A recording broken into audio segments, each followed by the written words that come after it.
Further ado, there he is, guys. Please make way for one of the best managers in the game. Can I get the boys? No, the boy. This is one. I have to sit here. I can't stand up, Tim, because they have me locked into this chair. The great Tim Simpson joining us. Just here? Yeah, just have a seat. How cool is this, right? This is not bad. I like it. Actually, Tim was one of the chosen few who was really pushing me to do this. You were saying, "Come out. Yeah. It's not UFC 300 week without you." It was very kind. We'll get some good guests. And then he said, and then I said, okay, I'm coming out. Can I get some good guests? And he's like, yeah, how about me? And I was like, it's all about you. Good to see you. No, I'm kidding. That is a joke. Thank you for doing this. Yes. How the mighty have fallen. You know, you had CM Punk last week, mega interview, and now you get some random What an manager. interview, huh? The best. Not because of me, just about the stuff that he said. I know. And then the footage came out yesterday. Did you watch this? I did. I love the fact that we're starting with this because I just learned like a year ago that you're a hardcore wrestling fan. Okay, so can I get your thoughts on that? I have thoughts. I'd love to hear yours. I was underwhelmed. Like there was kind of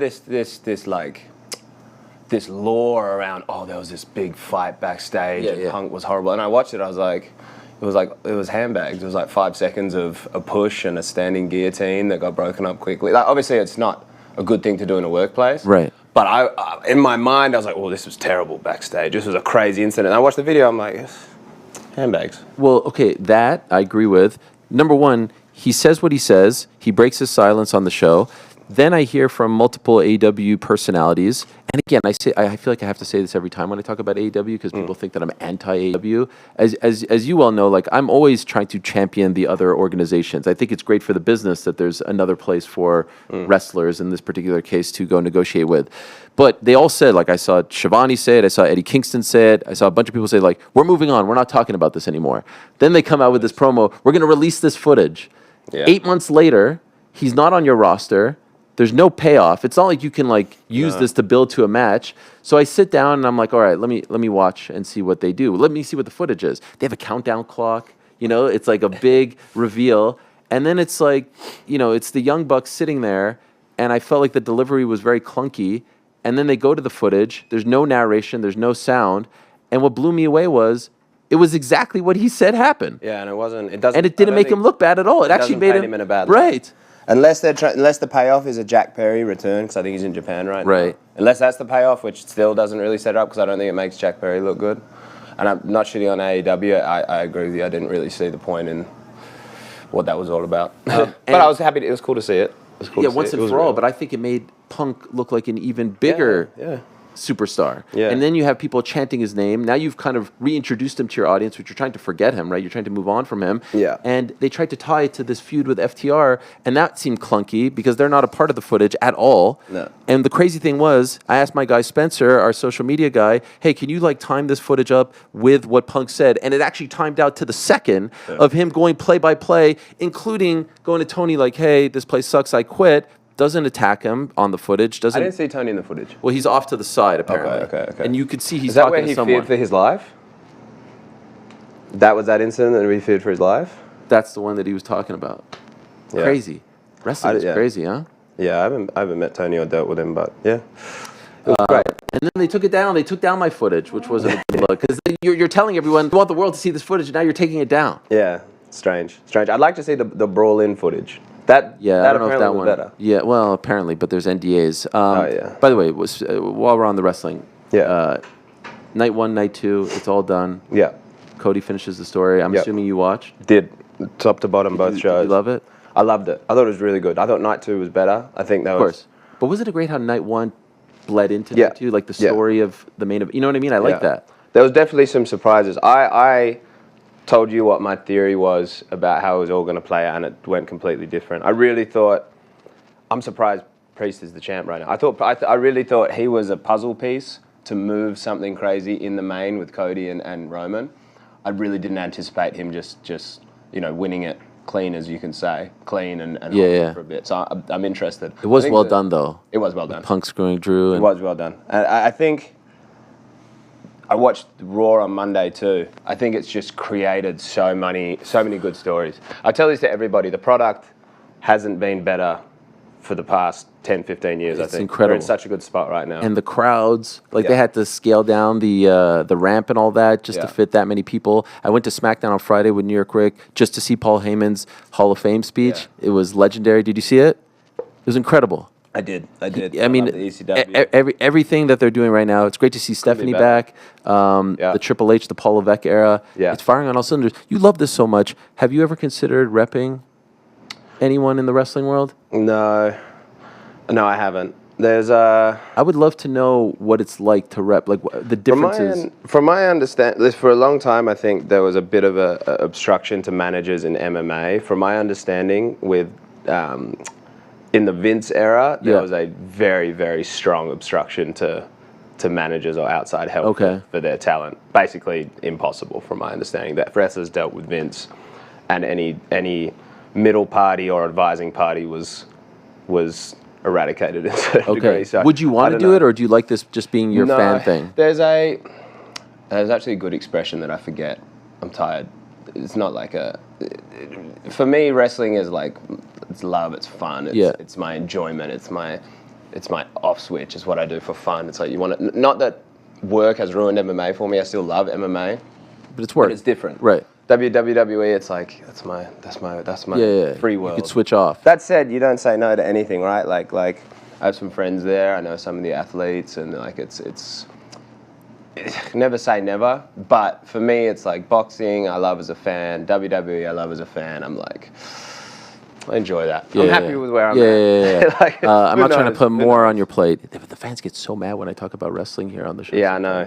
It's a weird thing. My get mad too? Esteemed right-hand man, the brilliant Daniel Maudsley, made a comment about... what does he say? He's like, Ariel really talks a lot about wrestling. He doesn't one of those? He's one of those. I said, you're not going to enjoy this. It's scripted. You know, they tell me it's scripted like I don't know. So is a movie. Like, yes, and a TV show and everything else, books, comic books. Yeah. But they say this to me like I'm finding out for the first time. Like they're the ones who are giving me the bad news. You're going to... Yeah, like I give a shit.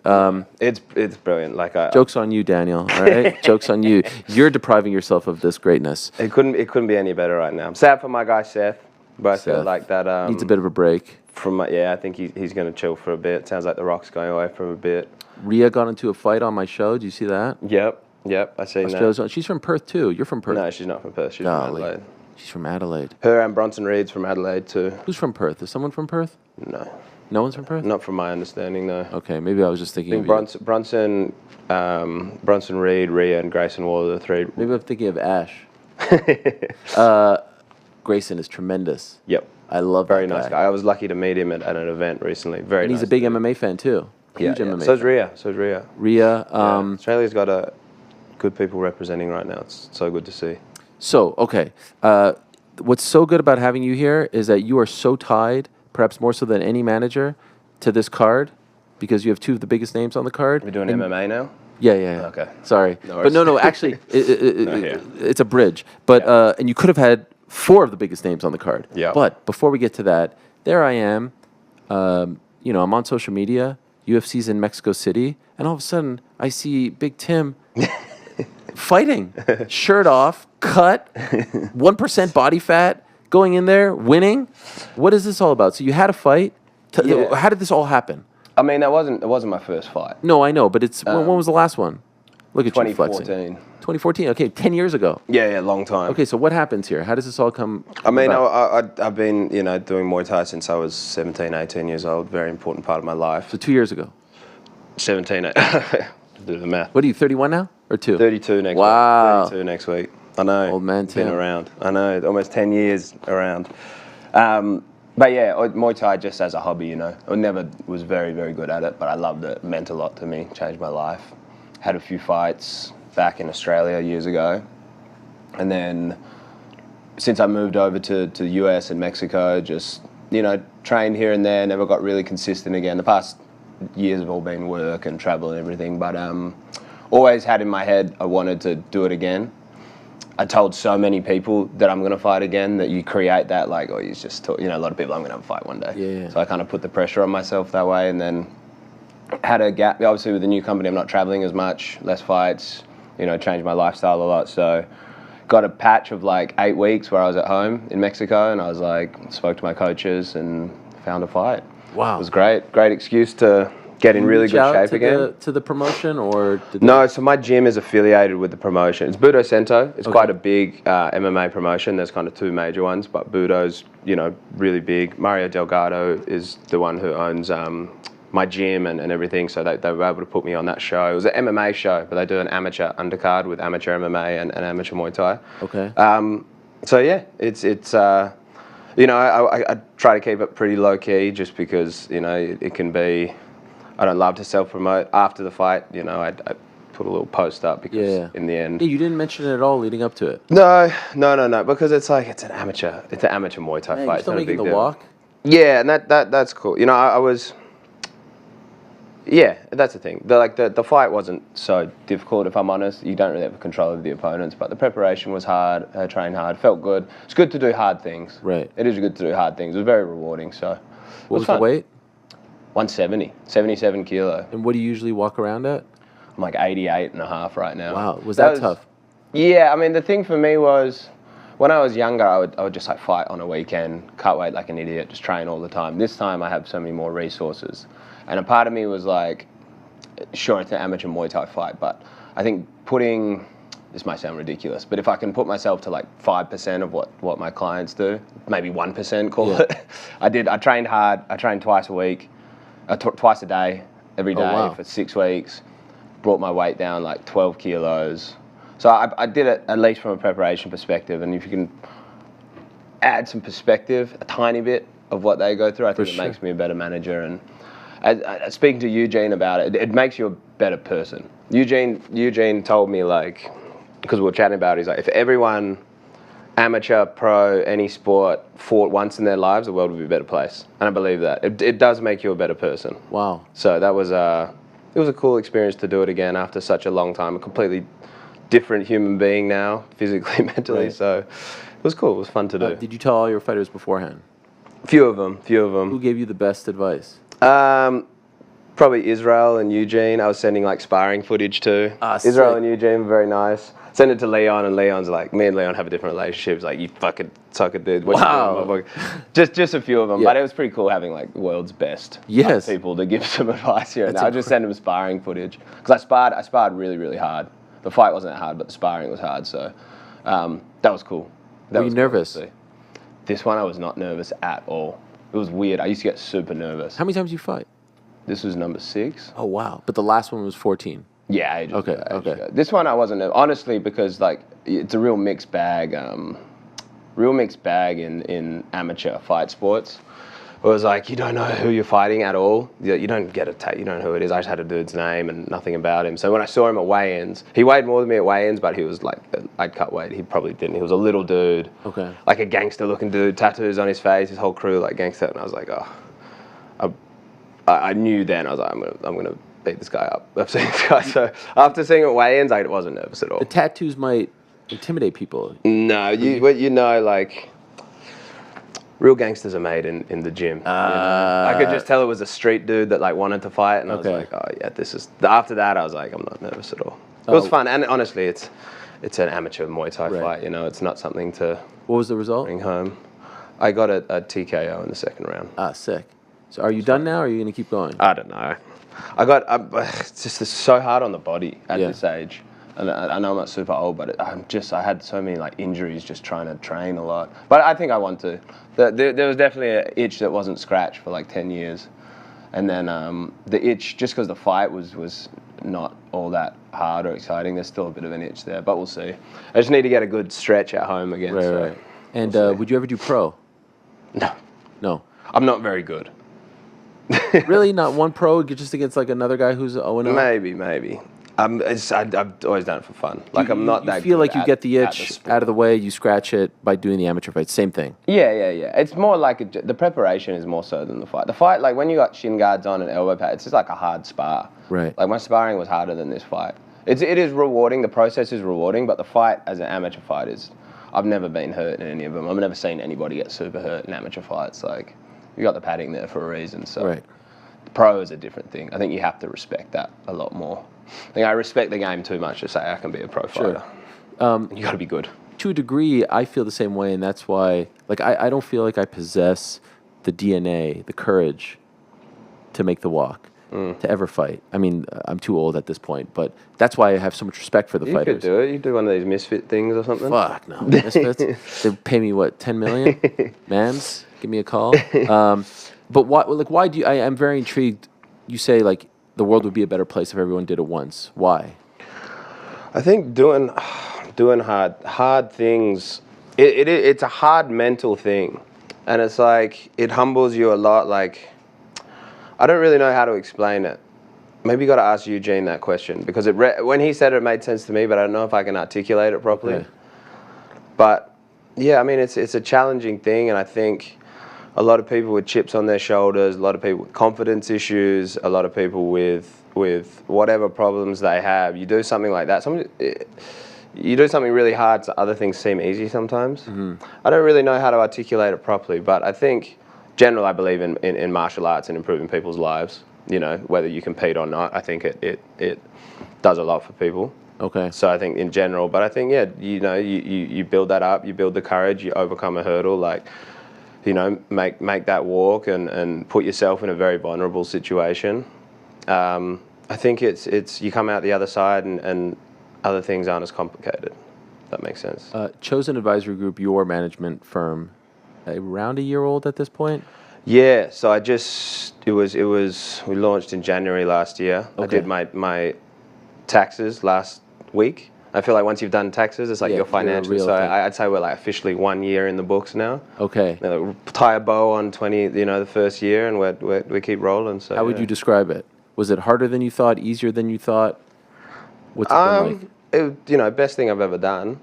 Like if I'm honest, it's not from like a day to day. Like what I was doing at Paradigm, I was kind of doing, my day to day hasn't changed a huge amount.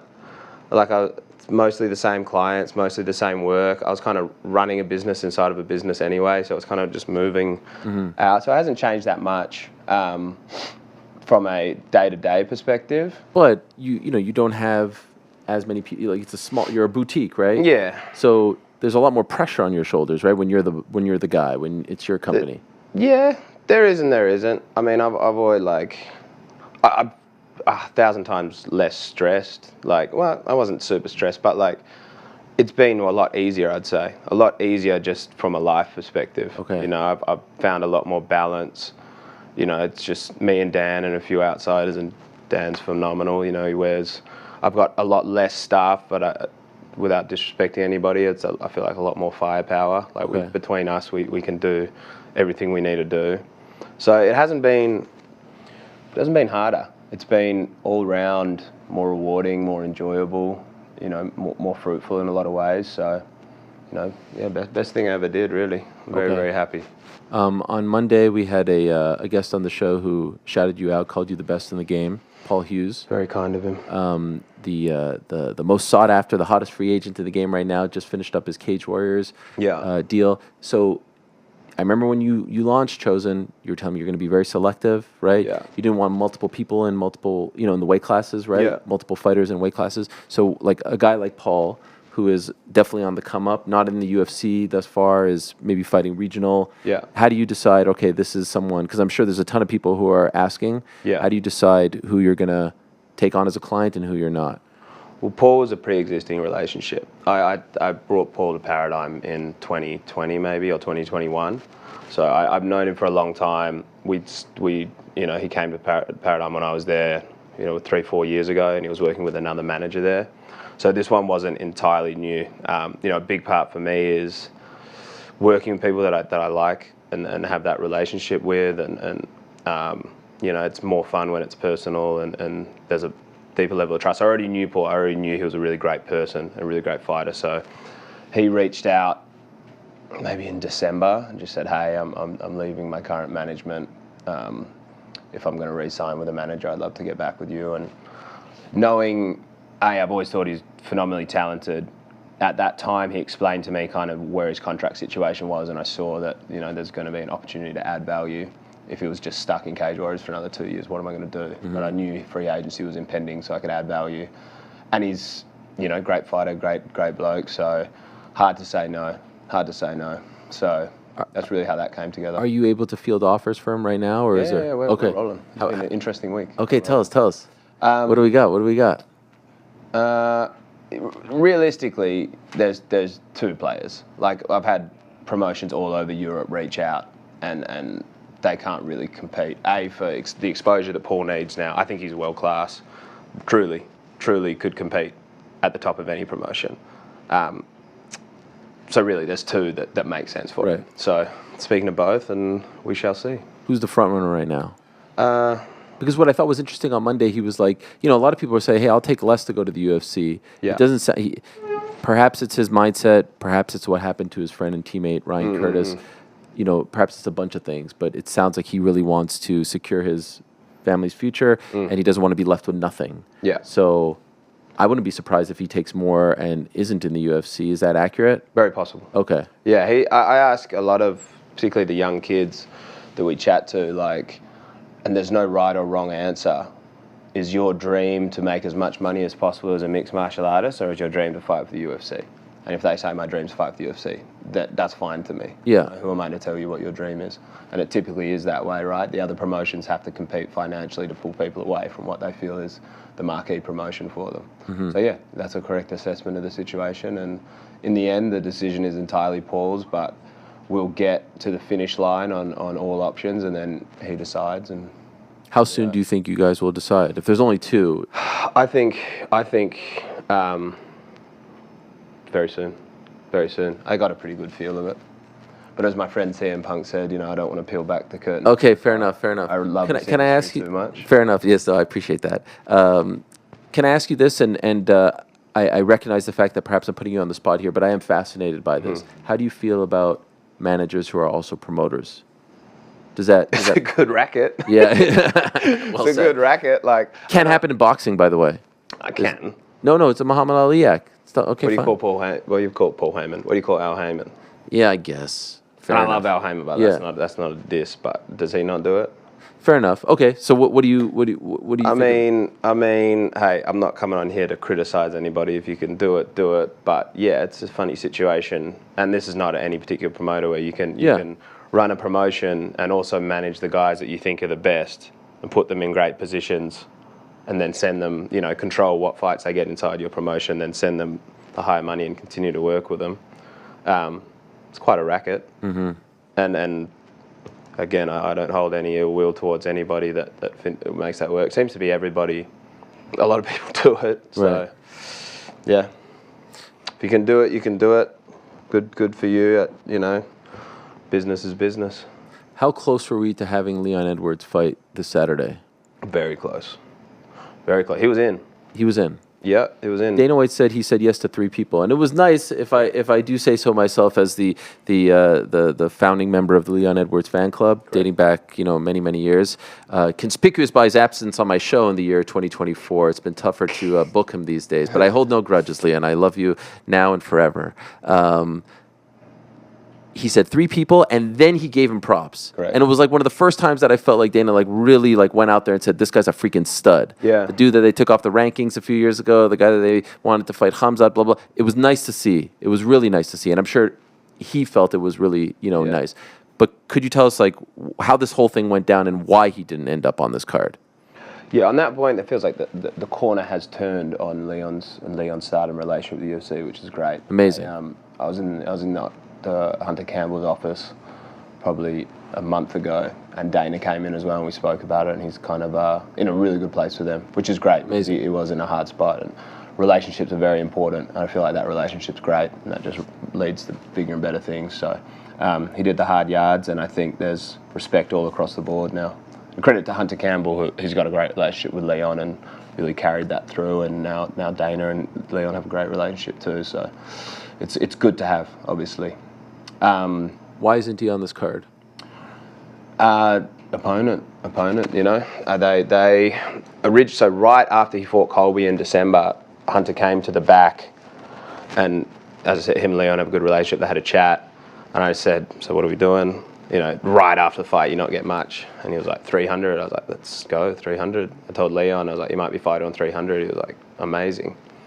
He was even at Aston Villa, and he told the press that day. Yeah, that was kind of the that was our thought. It was 300, but I thought it was, well, Bilal Muhammad, he's right there, and that's why I kind of said to Hunter in the back, I was like, Bilal, and he's like, well, we're going to see. And I was like, what does that mean? Because who else is there?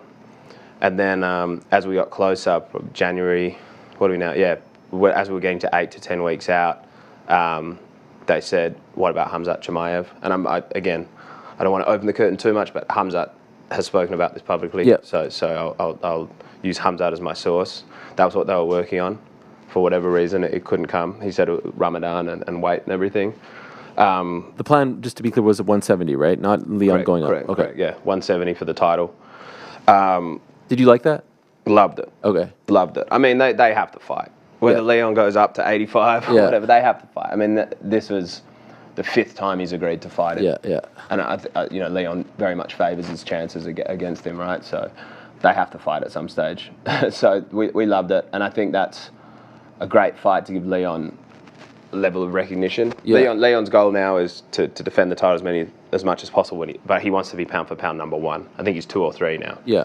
So that's a good one to jump. You beat a guy like Khamzat, who's got all the hype and an incredible record. That served him a lot. For whatever couldn't get Khamzat done, we were like, okay, guess it's not happening then. Call back a couple of days later. Would he fight Islam Makhachev at 170 for the title? Leon was like, yeah, let's do it. And then I guess Islam as well also had Ramadan preparation. And then they said, listen, can we rely on him if we go to Shavkat? I said, you can rely on him if you go to anybody. Damn. So yeah, it was. So technically, was it 4? Who was the 4th? Oh, was Bilal not offered? It was asked by us. Like I assume that's what it's going to be, but no, there was no discussion about him being on 300. Wow. Yeah. Does that surprise you?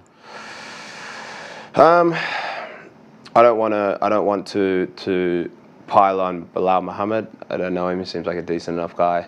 It doesn't surprise me, no. I mean, it's Bilal and Leon is probably not the marquee fight that you want for this event, if I can say that respectfully. Okay. So now that he's not on the event, and by the way, was he upset? Like, was he bummed? He wasn't. Nothing gets him too down. Like, he's chilling. He's buying a house right now. Like, he's hanging out with his son. He's happy. As it got to like the 8-week mark, he was kind of like, I got to fucking enter camp here. So once we were right there, he was like, it wasn't happening. He was like, cool, because it was getting tight preparation. Okay. He was not too upset about it. He's all right. But it would have been great. Yeah. It'd be incredible. Yes. Yeah. Dana White did an interview with TNT Sports recently with Adam Catterall and was speaking, very highly of Leon once again and said, hey, I got 2 champions now from England, obviously welterweight champion, interim champion Tom Aspinall. We got to go to England. And now there's the talk of this Manchester card, right? July, yeah. Yeah, July 27th, July 20th, late July. He's got to be a shoo-in for that, right? If it's a pay-per-view? Yeah. My understanding, it's not done yet. I have about it, as much. Basically, when I saw that, I spoke to Hunter and said, saw what Dana said. He said, yeah, that's the plan. So that's the latest information is what Dana provided. Now that that's not a 300, do you think Bilal then becomes the guy again? Probably. Yeah. Probably. I can't see who else is there right now. I mean, Khamzat's booked. Islam, I imagine, will stay at 55. 170 doesn't really have a clear contender other than Bilal. So, I would assume it's him. We haven't been told either way, but Leon doesn't really care. And so to that point, if I can, and I know this is more a question for Leon, I'm not asking you to talk smack on his behalf or anything like that, but I did see Bilal say the reason why we're not fighting on 300 is more because of Leon than me. I'm paraphrasing, I don't know the quote off the top of my head, but I saw him on an interview do that, and I believe I sent it to you as well and asked you if this was accurate. Just to be clear, Leon would not say no to Bilal, right? There is no part of Leon that doesn't want to fight Bilal or has said no to Bilal or is afraid to fight Bilal or anything of that sort. Is that correct? No. I mean, when you're the champ, you fight the next guy out. Yeah. And respectfully, I don't think he's intimidated by Bilal. Okay. Why? He's already fought him. He's a great fighter. He's the guy at the top. There's certainly I'm not fighting Bilal for any reason, right? Perhaps financially, there's better options, but right. You're the champ. You do who's next up. So yeah, there's, Bilal's entitled to his opinion, and you're entitled to promote a fight. But yeah, there's no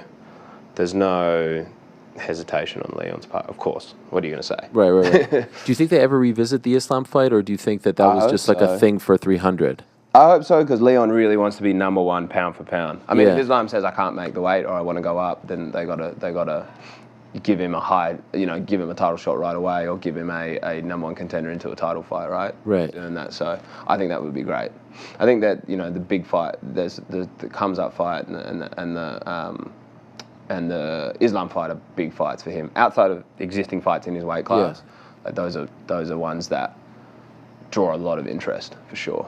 Okay, so as of now, not a done deal, but hopefully July we see him back. Hopefully, yeah. Hopefully. Israel Adesanya. How close was he to be on this card? Likewise. And he's one that, while Leon was kind of like, oh, we keep rolling, Israel was very upset that he didn't do it, Israel, that was, kind of concurrent discussions of both of them. So I was like, shit, one of them's going to end up. He was ready to go. Was there a chance Leon and Izzy? I don't think so. That would have been too much? I don't think they would have done both. It would have been great. Yeah. I mean, I had, this outside dream that there was going to be 4 big... The top 4 fights, arguably. Yeah, it would have been awesome. I don't think they would have done both. Okay. It was one or the other. But yeah, he was ready. He was in. And it was DDP for the belt. That's what they were working on, yeah. And why didn't it happen? I believe Dricus was not ready. I think he had some sort of procedure after the last fight. Okay. Yeah. And again, I'm just this is what's been put publicly by Israel and Eugene, but yeah, he really wanted it. He was upset. He lands in a few hours, so he wanted to be here and do it. He really wanted to do it. He's loves big moments. Title fight coming back. That one came down to the wire, down to I'd say within a few hours before they announced Hill and Pereira. Wow. I was texting Hunter and couldn't get it done on Dreeks' side, but Izzy was ready to go. Was there any talk if, he's still a gigantic name, one of the biggest names in the sport, was there any talk if we don't do DP like some other... I thought about that. I did. I was like, is it Pereira at 205? That could have been big, but I don't know. I don't know who it could have been. Strickland too, even though it's not for the belt? Maybe. That wasn't discussed. Okay. I think you got... Did they ask about Pereira? Because that was a rumor at one point. No. No, that was never a thing. Okay. Never a thing. They have announced a return to Perth, right? God City. And both... how are the Adelaide Crows doing, by the way? Are they doing good or...? They're all right. The West Coast have lost the first 4 games of the year by 10 goals, so we're down again. I have no idea what that means, by the way, but we've lost very, very badly. Okay. 4 games of the year. Both guys have said publicly they want that. Yeah. But last I heard, it hasn't been officially offered. No, same. Do you think it happens though? Hopefully. I think they've just they're so obviously this week's massive. Yeah. I think they announce venues, but I think procedurally they like to announce fights in chronological order. Yeah. So I think they got to lock in whatever's happening in June, whatever's happening in July, and then go to August. But I think I can't see why you wouldn't do it, right? Both guys say they're interested. Makes sense. South Africa is very close to Perth, direct flight. The Springboks are playing the Wallabies in rugby the night before, which is we have a long time rivalry with South Africa in rugby. So they're playing the night before in Perth. So bring Dreeks in, you're going to get that South African crowd. I can't imagine why not, but at this stage, again, I think it's just a little far out for them to really focus on let's lock this in. But both guys want to do it. You got a venue there. Why not? Can you put your Paul Heyman hat on for a second and tell the haters out there who are like, oh, why does Izzy get another title shot? This is the fight to make, in my opinion. The history, the beef, what happened 2 summers ago in the ring, or last summer. Yeah, last summer, shit. Why is this the right call? I mean, it's obvious, no? I mean, hate is so visceral online. It's much easier to hear negativity online than it is to hear positivity. But I think if you could somehow take a real life poll, the vast majority of people would say, yeah, it's the right fight. Okay. Right? But I think so. Online, it's easy to focus on the negative. It's... Sure, that opinion may be heard, but I think the actual opinion of fight fans and people interested would be overwhelmingly, it's Adesanya, right? It's like the no-brainer of all no-brainers. Has to be. I mean, Strickland's the only other one. Right. I have a great relationship with Sean. I love Sean, but it's it's Israel. It has to be. You represented Sean when you were at Paradigm. Long time, yeah, for a really long time. How difficult was that back in September? Not difficult. Like I've always had a good relationship with Sean. Like I think back to, it could have been before his car accident. He was fighting out when he was at welterweight. He was fighting fight 4 of 4 when he fought Nordine Taleb, and it was basically like if you lose or you win a decision, you're going home, right? And Sean went and knocked him out, and then had the motorcycle accident and came back, and I was very proud to see that, right? Even though it was over Israel, Sean is, for everything that he is privately, actually a very sweet guy. I do like him. He's always been nothing but respectful to me and kind to me, and was great to work with. So I was devastated at the time because of how close I am with Israel, and I didn't want to see Israel lose. But I saw Sean in the back as I was leaving the arena, and you know, we had a good chat, and he said some very kind things about kind of where we got to, and it would never ever want that to happen again. But you know, a very small part of me was you know, proud of Sean, and it sucked. I was very, very sad that day, but you know, good for Sean. If it had to be somebody, Right. But here we are now. Israel's back in the driver's seat to get it back. Right. Okay, so those two guys aren't on this card, but you do have Yuri Prochazka and Max Holloway. Yeah. Could I ask first? It's crazy that I'm asking this question, but the Max Holloway shorts have been a topic of discussion in a very big and positive way. Him, Zhang Wei Li, Alex Pereira, and Justin Gaethje. So what's going on here? What could you tell us? Like, are guys now going to be able to get custom shorts? Is he going to be able to fight with these? Is this just like a gimmick? No, he's fighting him. He's fighting in it. Yeah, 100%. Was he involved in the discussion? I'm fascinated by all this because, you know, as a pro wrestling fan, the uniforms drive me insane. I want, like, imagine if all wrestlers were wearing the same stuff. I love pageantry more than anything. I love big entrances. I was just at WrestleMania. It was incredible. Awesome. Seth Rollins coming out with all that stuff. And I thought I'm the biggest. Seth's my number one guy. That was too much. It was a little weird, but I guess there's some Philadelphia reference to that. I thought it was great. Yeah. I loved all of it. I like Drew's. It was all great. Bailey coming out with those guys. Yeah. Everything was great. Is it crazy that every title dropped except for Rhea and I like how you're trying to get me back to wrestling. Yeah, I guess. I mean, every title it was a changing of the guard. Rhea and one more didn't drop. Logan Paul. That's Logan right. Paul. Everyone else dropped. Crazy. It's the Paul Levesque era. Changing of the guard. Like it. Anyway, enough of that. They don't want to hear us. Daniel said no more wrestling. Daniel said. So how did this happen with the shorts? Max has been asking it forever. I think the first custom was Bryce Mitchell, right? Yeah. And from there, everyone's like, I want to do my thing now. It's kind of the problem with the curse of precedent is what they call it. So now it's like everybody's like, if he can get it, why can't I get it? And Max has always been like, I want my Hawaii shorts. I want my Hawaii shorts. I actually asked Hunter like ages ago, and he was like, we're not doing it. And then like probably 4 weeks ago, he's like, okay, we can do it. And then Max was super involved in it. Like, him and Hunter actually spoke one-on-one about it all. Like, wow. These are the type of flowers I want. These are the colors I want. Max's longtime sponsor, Sanibel, you know, Imran from Sanibel. Of course. Great. They had a pre-existing floral design, so they involved that. They helped out. I hope I didn't just hurt a Venom and UFC relationship. No. Imran's the man. But yeah, they helped out. And we saw it for the first time this week, and it was cool. Does he like it? Yeah, he loves it. It's so nice. Good. You seen the photos? It's beautiful. I love it. Yeah, he looks good at 155, new shorts. Yeah. Got the wine eye fade back. He's peaking right So now. I said, like, again, back to wrestling. The promo that he cut on his YouTube channel, that video where he's sitting in the gym and he's like, you're not like me. You know, that's why you are who you are, and that's why I am. The pound for pound promo, you know what I'm talking about? Yeah. Like, that was Dusty Rhodes Hard Times-esque. Like, like, we're not cut from the same cloth. All of you are trying to put limits on me. Because I'll be honest, I don't like this title. I don't like the BMF. I think it's. I think I've been told as a fight fan that the champion is the BMF, right? Like, if I'm Islam, I'm like, wait, these guys, like, wait, I'm supposed. You know what I mean? I didn't like it either until I got in a position for a client to fight for money double. Of course. And I was like, this belt's sick. Yes. But you know what I mean, right? And I was like, okay, what's the why? And I'll be honest as well. I was like, wait a second, he's so close to getting the featherweight title fight. Why is he taking this detour? But that gave me the why. Like what he said in that, that gave me the why. But could you explain further, like why didn't you, because it was a huge topic, why didn't you just wait to see how Volk and Topuria went as opposed to doing this? I mean, Max has spoken on it. There's the assumption with a long reigning champion that an automatic rematch is there. There's so much precedent for that. Kamaru got it against Leon. Anderson Silva got it against Chris Weidman. Yeah. DJ. Shevchenko got it. DJ. If you've been a champ for 5+, even multiple defenses, highly likely you're getting a shot at redemption. So I screwed up, by the way. DJ left. Yeah. Well, they fought again, no?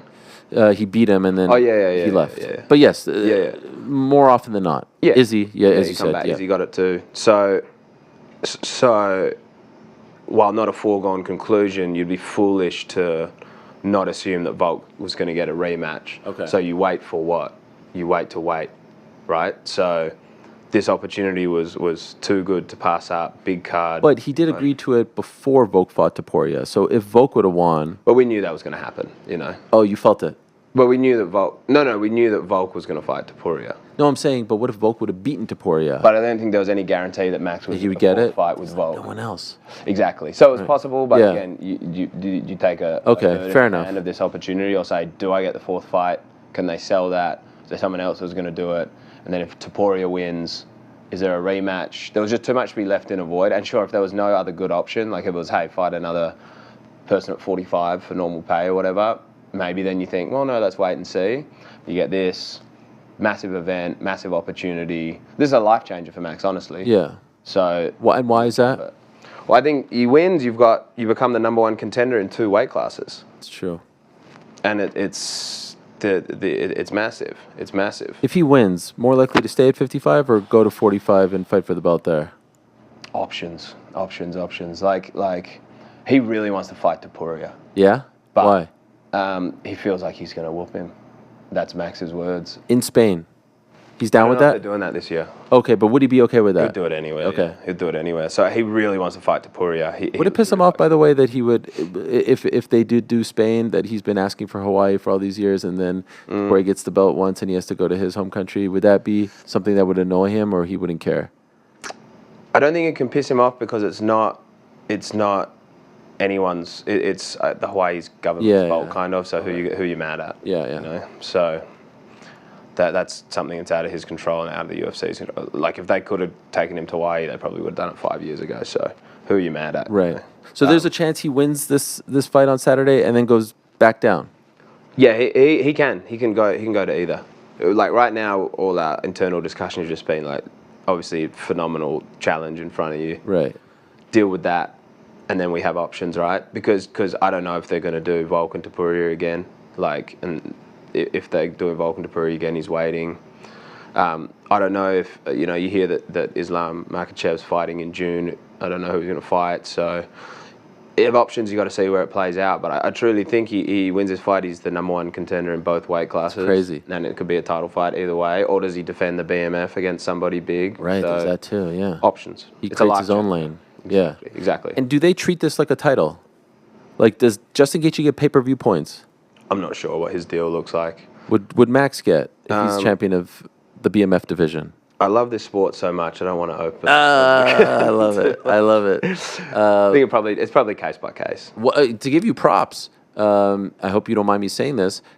I was talking about the card in MSG, and I was like, oh, this card's great now for the UFC when John Jones fell out because no one is commanding pay-per-view points. And you let me know that Yuri, despite not being champion, kept his pay-per-view points. Yeah. That's a testament to you. Yeah, and a testament to Yuri. Isn't it? No, I know. I mean, but yeah, he that was when he was giving up the title. It was like, okay, that's fine as long as you're treated like a champion upon returning. Okay. And so let us talk about Yuri. Yes. How difficult was that one? I remember that video he posted after the loss to Alex, and he's such an intense guy. Yeah, that sucked. That sucked. For someone who's as stoic as he is, exactly. He got he's a very interesting personality. I've been working with 3-4 years now. I've got to know him very well. But he's a very interesting personality. Everything you see publicly is exactly who he is privately. And he got very emotional, which is for such a stoic guy. it was a bit jarring, because it means so much to him. But still, he's always very, very in control of his emotions. And to see him get upset after the fact was quite hard, quite hard. Did you like this matchup to get back? Yep. He's very confident. Like he's said it. I think he said it on your show, and you have to walk a fine line of making excuses. Right. I guess you could say I'm making excuses on his behalf. You're allowed to do that. You're his manager. Don't really play in the internet too much, so who cares? But yeah, he was very terribly injured in that fight, and that may not have if you do that and you decide to fight. When you say injured in the fight, like was he just not? He said it yesterday. He trained probably legitimately 1 or 2 weeks in that camp. Damn. Staph infections, illness, elbow, shoulder, knee. He was in bits really. So, and if he was 100%, Pereira can take you out at 100% anyway. So right. It's not to discredit Alex Pereira, but it's less so the result. It's more so that you feel like. Hard to explain it. It's like you almost disrespected yourself a bit or you made an error in thinking everything was going to be fine, and he has to wear that because of his decision to stay in the fight. But he wasn't able to show the best version of himself, and that's what kind of burns him. So, yeah, that was, I guess, the hard part of New York, and I went roundabout to answer that question. I believe, and he believes, at 100% he's the best in the world, so he wanted the hardest possible fight, and the highest guy he could get was Rakic, so I like it. There's a great story there. They're both from sort of the same part of... Yeah, I think Rakic is Slovak or Serbian originally. And then lives in Austria now. Which is very close. So to Czech Republic. And how is he now? You say he's okay? I mean, right. Yeah, healthy. That's the main thing. Physically healthy. He's always mentally bulletproof, but he's physically healthy this time. We're running around New York getting USADA approved, but all medical interventions just to get him to the fight up until Thursday. Up until the day at the weigh-in, he was getting medical interventions. Did he consider pulling out? No. But now he's 100% healthy. He's happy. You can feel it in the energy. So regardless of the result, it's just positivity, because when you lose, when you had what happened, like unprepared, it's just like it plays on you. I think if you're 100% and then you lose, there's less doubt, right? There's less like afterthought of I should have done everything differently. So yeah, I mean, regardless of what happens this weekend, I think it's going to be easier to live with. Those are your 2 fighters on the card, right? Yeah. We'll let you go in a moment. This has been great. It's very. I'm ready to stay and just chat. You're ready to stay? For a while. Okay, no, but I do want. Tai Tuivasa, we just saw him. Mm-hmm. How's he doing? He's all right. Yeah. That one really hurt as well. Yeah. Started off well. Hard to see. Yeah, I think he fell victim to the losing streak that he's on, in the sense that he saw blood, quite literally saw blood when he cut him, and was just really chasing a finish because that's desperation when he's been losing lately, rather than, I think if he's on a winning streak there, he maintains composure better. I think he fell victim to that. Another tough one, he's been going through a few things personally, and he's a man who has a lot of confidence, but I think needs a bit of momentum athletically, so he'll be okay. Casey O'Neill's coming back? Yep. That was out there, right? She doesn't have a fight. Oh, she doesn't have a fight. Why did I think that I saw something with her and... I guess it never actually came to fruition, because I think it was Jasmine, but maybe... Okay, maybe so she... trash talk. She doesn't have a fight. She doesn't have a fight. Is she coming back? Yeah, she'll fight. Maybe that Perth card, or is that too far? We'll be perfect. Yeah, we'll be good. I mean, if something pops up earlier, she'll be good, because she's based in Thailand/Vegas now, but Perth would be good as an Australian. I think she's probably maybe the only Australian female on the roster right now. Right, or that England card because it's close to Scotland, or not? Yeah. Okay. Could do. Who am I missing? Don Madge? Next week. He's back. PFL. Back, yep. He's in the tournament. He's your lone non-UFC fighter at the moment. Am I accurate? Correct. Okay. Correct, yeah. Don is back. He had a tough couple years. He was in the tournament, was doing really, really well. He was 2 3/4 rounds up against the last year's champ, Housman Fio, and got caught with like 2 minutes left, which sucked, and then broke his foot and missed the 2022 whole tournament. Missed all of last year with an injury, so now he's back. And I it's my job to say it, but I've always thought Don is supremely high level, and I think he can win this welterweight tournament without a doubt. So, it'd be nice for him. I'm excited to see Don back. Who am I missing? I'm trying to do this off the top of my head here. I don't want to leave anyone out. Makayev is not far away from a title fight. He was upset about not getting the title shot, huh? Yeah, as you would expect. Yeah. Yeah, as you expect. I think anybody who's in like... Was that ever discussed? I mean, it was discussed by me. No, I know, but like, why did they go with Usyk as opposed to him? I think they preferred Usyk's performance on the night over Muhammad's. Okay. Is my understanding. I think it should have been Muhammad. I said that to Mick and Hunter, and unfortunately, you can't control all of it. But is he getting a #1 contender fight now? I would, without saying 100% it's a #1 contender, I would say your next win, you've got to. Right. Who else is it going to be? Sure. He deserves it. He's young, so he's got a lot of time, and Saudi card maybe. Well, he's from Manchester. Right. So right. Saudi makes sense for him, and Manchester makes sense for him. Abu Dhabi makes sense for him. So we'll see. We'll see. But that's not far away. So I need to speak to the UFC about him this week. Is the plan? Okay. Yeah, Della's good. Della's incredible win. Yep. Broke his arm. Yeah, he had a tough time. He was in hospital for 6 nights. After the fact, what happened? He had the surgery. He's got a big metal rod placed in it, and then it opened up. The incision opened up, and an infection got in. Oh no! And then he went back to hospital. He had quite a bad staph infection, like a week before the fight, in his knee. And he had to take antibiotics for that. And I guess something happened that, like, the antibiotics that they used for his arm surgery, either the staph or the other antibiotics, caused these antibiotics not to work. So they had to do the thing where they, like, take the infection and culture it and find out what antibiotic worked. So he had a super rough time. Super rough time, yeah. Do you think he'll be ready for that Perth card? If all goes That's where he lives, right? Yeah. Prior to Perth. Yeah. If all goes well from here, it should be good. Okay. It should be good. Yeah. Shavkat. That's who he wants. Like that. Yeah. That's what he wants. Golly. Yeah, that was big. Not a lot of people are calling out Shavkat. No, the funny thing about, like, Jack's been saying, at least internally with us, he wants to fight Shavkat for like 3 years. He's always had, like, before Shavkat was where he was now. Yeah. Shavkat was at like 2-0 and had a bit of hype. He was like, I want to fight that guy. So in his head, he's really, really wanted that fight for a long time. Who should Cody's first feud be as champion? Who should be against? I mean, what did you make of The Rock? Don't break my heart again. They're obviously planting something. Is it something to do with his dad? Is it a promise that he made to him? Know. I thought it was riveting. It was a little nuclear heat. Oh, it was incredible. The whole thing was riveting. That opening segment, the 45 minutes at the top of Monday's show was riveting. Yeah. I don't know what exactly was going on or where they'll take it, and it's just like it just has so much Paul Heyman. It just has so much like long term. That's been an issue. Long-term booking. You know what I mean? That's what we all want. But who would you have him feud with right now? There's no like clear. I feel like all the action's in Raw right now. Yeah.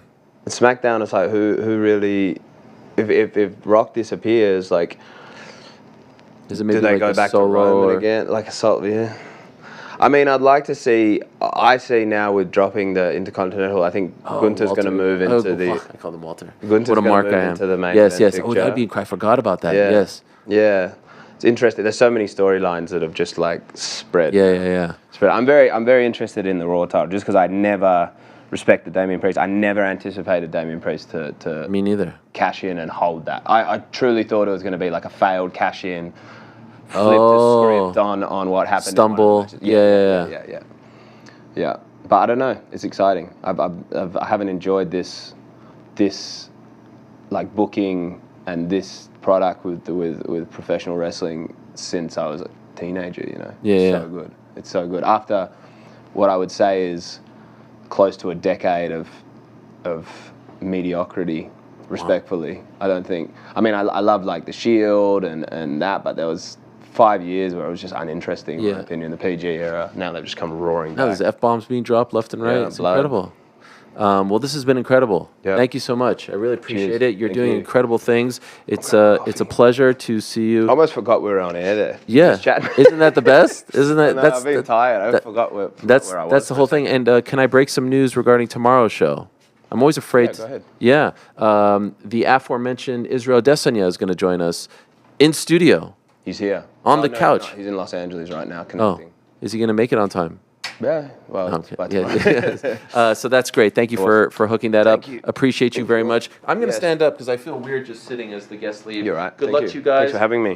Max, Yuri, Leon. The boys. Tell Leon not to forget me, okay? I will. I In miss him. persons only now. Yeah, okay. Yeah. I love There it. he is, Tim Simpson, the man. Thanks for watching. We appreciate it very much. Hey, if you like this video, give us the old thumbs up. Subscribe as well. You could get many more of these videos on the channel, so please do that. We would love you forever if you did so.